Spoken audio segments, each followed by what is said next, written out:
going on, guys? The Comics Kid 2099 here. Today I want to talk to you about The Once and Future, Volume 1, The King is Undead. This is by Kieran Gillen, Dan Mora, and Tamra Bonvillain. This is a 6-issue storyline. It says Volume 1. I believe there is more. There is a sequel hook at the end. I haven't looked to see if there is a Volume 2, because sometimes I will see a story that says Volume 1, and then I look and that's the only story in that series, but I do believe there is more in this series. But this is a kind of reboot, kind of sequel of the King Arthur mythos, and I'm a big King Arthur fan, so I was very interested in seeing what this story had in store for me, and I enjoyed this quite a bit. I did have some reservations, but basically the premise here is there is an organization that wants to bring King Arthur back in the present day so that he can fix everything with their country.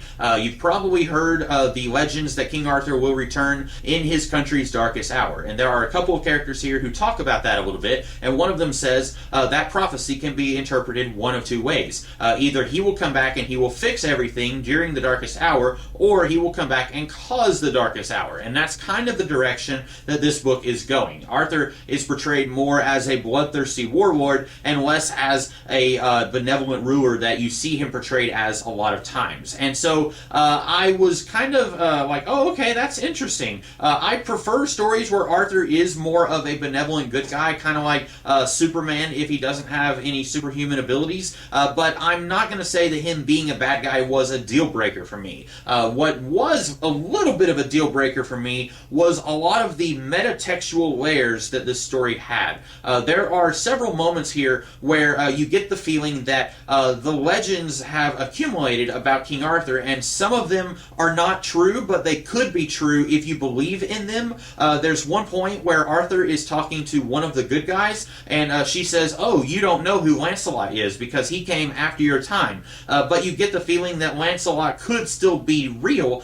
His story could still be true, even though Arthur doesn't know who Lancelot is. And it's kind of weird. I didn't really need all of that. I get the feeling that Kieran Gillen is interested in the relationship between reality and fiction, and all of that plays a little bit of a part in the second half of this book, and that's not stuff that I am as interested in. I liked the idea of a long time ago, King Arthur existed, he wasn't as much of a good guy as we thought, and now you've got all these characters in the present day who kind of are recreating these roles that existed at Camelot 1500 years ago.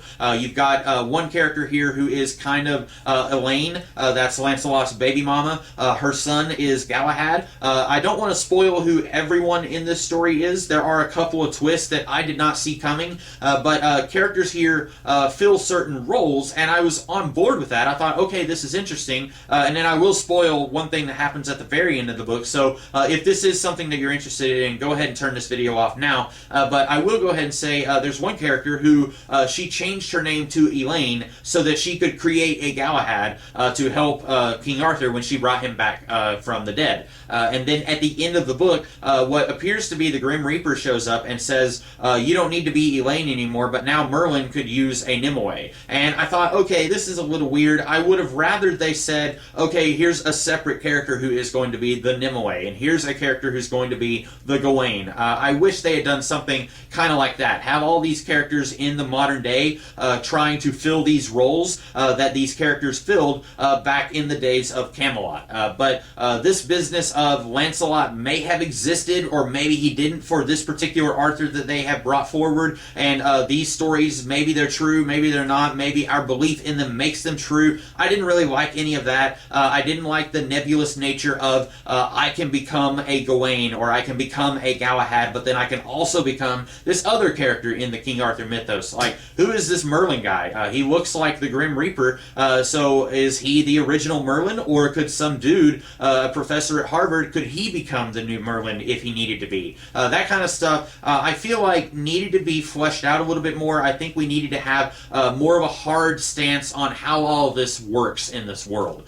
So I don't know if I'm going to get Volume 2. I liked the first half of this volume a lot. I was really on board. I thought it was really funny, but also very gripping. It was adventurous when it needed to be adventurous. It had a lot of really laugh-out-loud moments, and then it got into the second half of the book, and that's when a lot of the metatextual stuff started to seep through, and I was not as on board with all of that. So other people might really be into that part of the story, but for me, I was like, I don't have to have that. And there are writers out there, really good writers. Alan Moore and Grant Morrison have tried to do stories with that metatextual stuff, like the Flex Mentallo miniseries by Grant Morrison and Frank Quietly, and I didn't like that either, and I really like Grant Morrison. So I don't think that's the kind of thing that really works for me, but other people might really be into that.